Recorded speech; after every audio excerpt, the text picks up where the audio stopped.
A mischievous nudge from an Ojibwe spirit horse at TJ Stables in southern Ontario.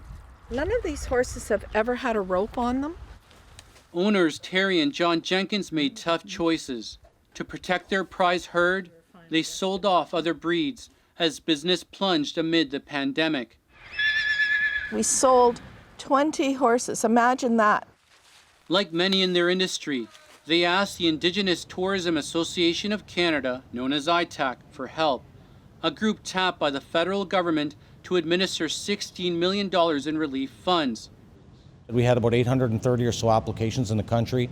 ITAC got to work. Their first order of business? A $25,000 bonus for CEO Keith Henry. He says the money was part of a new employment deal and fair. Well, I think what the board did is they got an independent opinion about what was fair market for my position.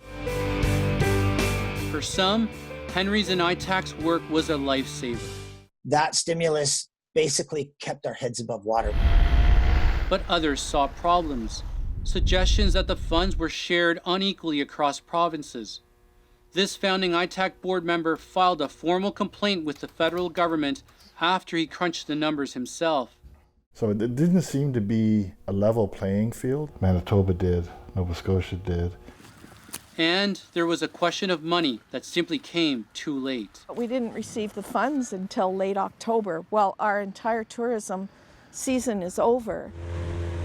On the Walpole Island Reserve, the border shutdown devastated Josh White's outfitter operation.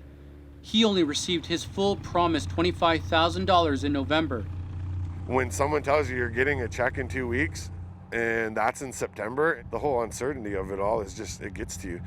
Henry says there's a simple explanation. I mean, this is a very significant amount of volume of work for basically the handful of staff that we have. It's a pandemic, and we're trying desperately to save our businesses in any way we can. Indigenous Services Canada says it's reviewing the complaints against ITAC to determine whether they warrant a full investigation. Jorge Barrera, CBC News, Ottawa.